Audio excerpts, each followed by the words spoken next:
say, and with these feelings I made my first visit to Belgrade.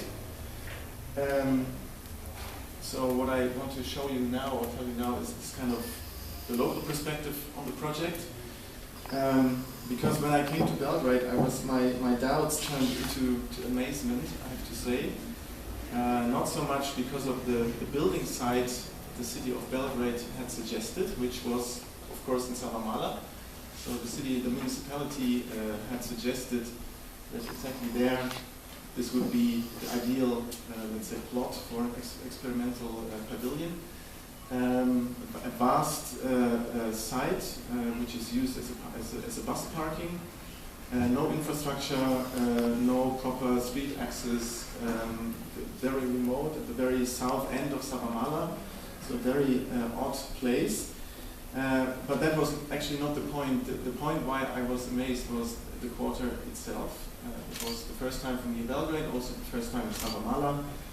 And I was really struck because for me as a German who is trained and who works in an environment where, let's say, the building sector and the real estate sector is working, is very well organized and working, is functioning very well.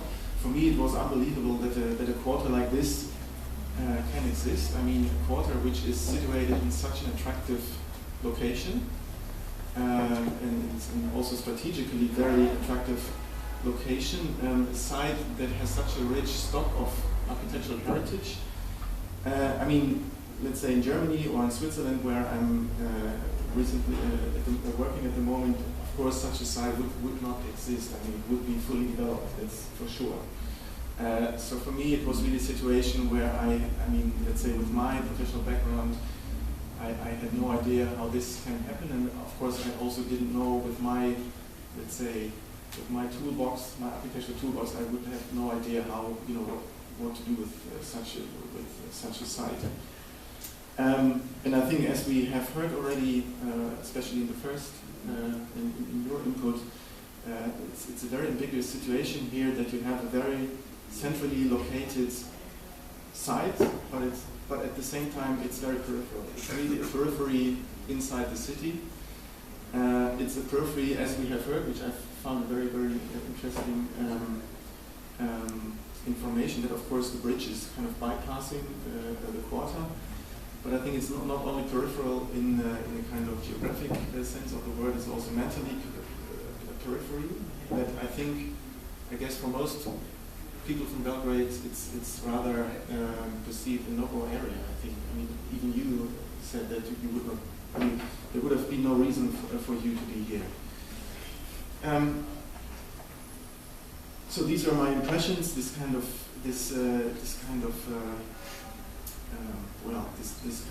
jewel you have inside the city, which is underdeveloped. And of course, later on, I realized that of course there are professionals and decision makers who know about the potential of Savamala and have an eye on this quarter. And I know that there are already, I think, many plans somewhere in the drawers, or people are working on plans, whatever. At least there is the idea that this quarter should be developed sooner or later. I have also heard about the idea, or I'm not sure if it's let's say concrete plans or just announcements, that of course also these shipwrecks should be removed, and of course everything has to be beautified, and in the end there's just this historic paddle steamer that should be then restored as a kind of historic museum ship, and everything is nice and beautiful. And of course, on the other hand, of course that's, especially for you here in the audience, this is no secret that of course they're not only the, let's say, the decision makers, or let's say the official planners who know about the potential of Savamala. Of course, there are also many, let's call them cultural entrepreneurs, like you, for instance, or like, I don't know who this is. I mean, you have all these signs of these kind of bottom-up cultural initiatives. The Cultural Center Graz, Mixer Festival, of course, this place here, and many others.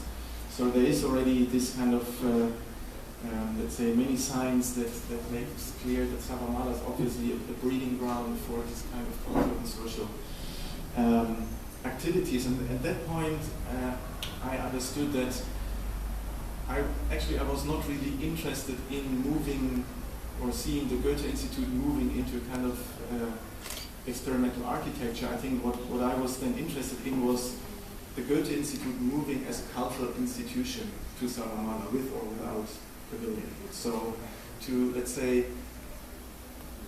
to convince, or to, let's say, to kind of shift this concept in a way that the Goethe Institute would move as a cultural institution and with all its expertise in this field to Savamala, and by this way not just have a fancy building somewhere, but really use its original capacity to kind of develop this quarter.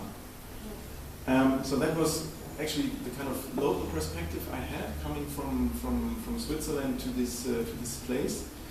And before I explain the project itself, there's also an let's say international perspective to it, and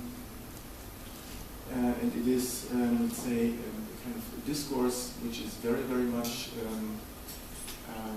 let's say high on the agenda, both in urban policy but also in urban planning. And I'm mentioning this because, you know, Savamala on one hand is unique as a kind of piece of urban reality. It is unique. On the other hand, the idea that Savamala could become something like, let's call it a creative quarter, is of course is nothing new. I mean, there are many, many places in the world that are called creative quarters, and what's even more important is this discourse I was mentioning. There are many, many policymakers who want to turn their cities or parts of their cities into creative cities. So why is this? Because I think for a couple of years now there are some buzzwords in policy and planning, buzzwords like creative industries, creative class, creative quarter, creative city. So every city, literally every city, bigger city, wants to be creative nowadays. Why? Because there is a theory saying that creativity is one of the most important pillars of urban economy in the 21st century.